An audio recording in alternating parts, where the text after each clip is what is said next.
অনেক রকম রান্নাই তো আমি শেয়ার করেছি। আজ একটু অন্যরকম একটা রেসিপি শেয়ার করব। নমস্কার, আপনারা এখন দেখছেন রান্না ভালোবাসি।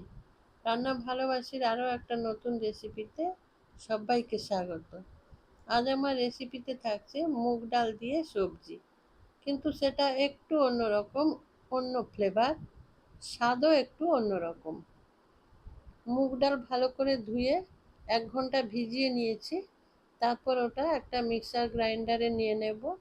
সঙ্গে 4টে কাঁচা লঙ্কা আর পরিমাণ মতো নুন দিয়ে সেটা ভালো করে বেটে নিতে হবে।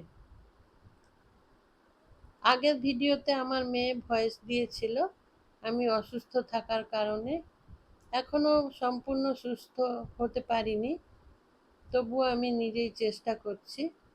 আমার মেয়ে ভয়েস দেওয়ার ফলেও আপনাদের কাছ থেকে আমি সমান ভালোবাসা পেয়েছি, তার জন্য আপনাদের সবাইকে আমার ধন্যবাদ।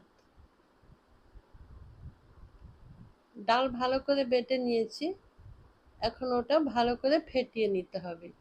এদিকে একটা বাটিতে লম্বা করে কেটে নেওয়া আলু কিছুটা সেদ্ধ করে নিচ্ছি। এখানে আমি 50 থেকে 60% আলুটা সেদ্ধ করে নিয়েছি।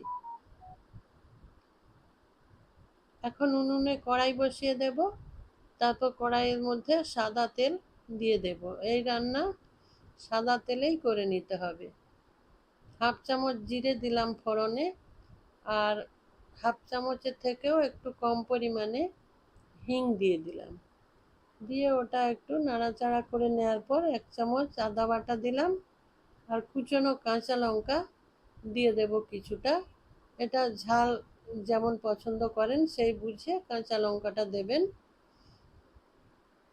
একটু জল দিয়ে আদাটা ভেজে নেব, নাহলে আদাটা পুড়ে যাওয়ার সম্ভাবনা থেকে যাবে, সেই জন্য অল্প একটু জল দিলাম। এখন বাকি মশলাগুলো যোগ করে দিতে হবে।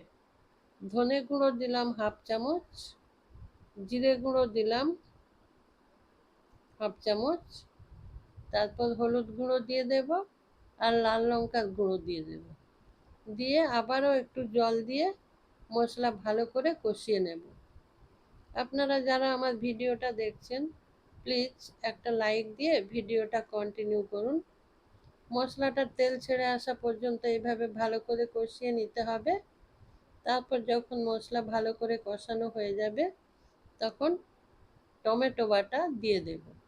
এখানে আমি 2টো মিডিয়াম সাইজের টমেটো বেটে রেখেছি, ওটা দিয়ে দিলাম।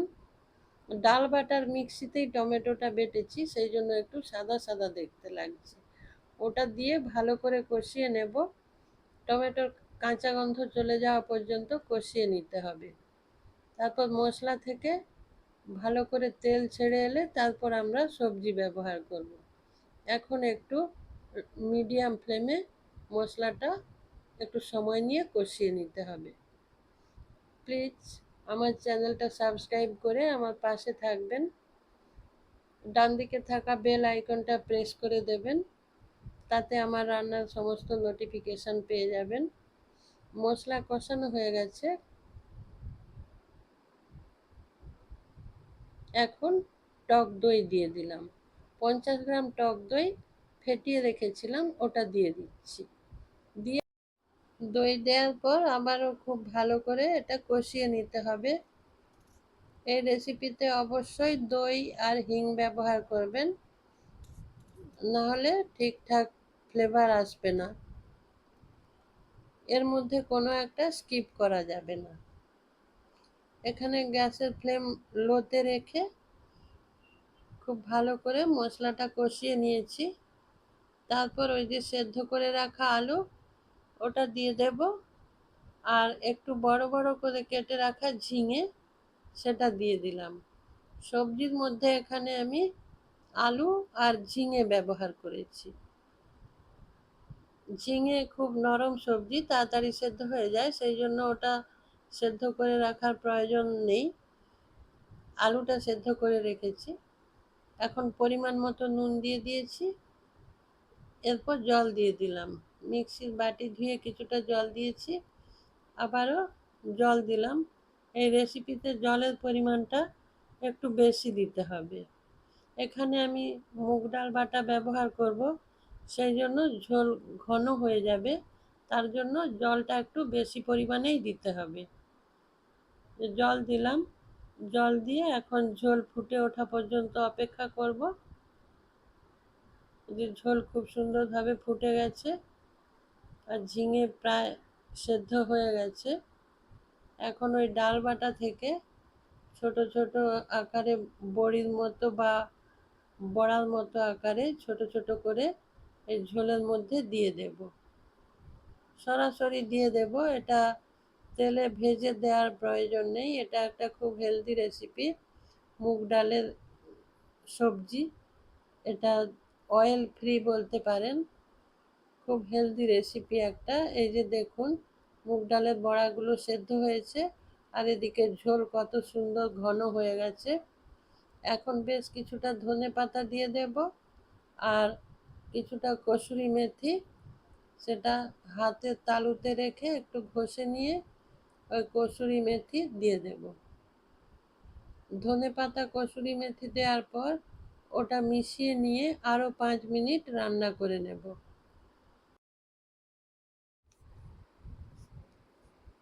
এইভাবে একটু ঘন ঘন নাড়াতে হবে। ঝোল ঘন হওয়ার জন্য কড়াইয়ের নিচে বসে যাওয়ার সম্ভাবনা থেকে যাবে, সেই জন্য ঝোল একটু ঘন ঘন নাড়াচাড়া করব। 5 মিনিট রান্না হয়ে গেছে প্রায়। এখন রান্নাটা কমপ্লিট করে নেব। এই যে ঝোল কত সুন্দর ঘন হয়ে গেছে। এখন আরও একটু ধনেপাতা দিয়ে রান্নাটা কমপ্লিট করলাম। রান্নাটা যদি ভালো লাগে আমাকে কমেন্টে জানাবেন আর আমার চ্যানেলটা সাবস্ক্রাইব করে আমার পাশে থাকবেন। আমার এই রেসিপি ভাত, রুটি, পরোটা সব কিছুর সাথেই খাওয়া যাবে। এতক্ষণ যারা আমার সঙ্গে ছিলেন সবাইকে আমার অসংখ্য অসংখ্য ধন্যবাদ।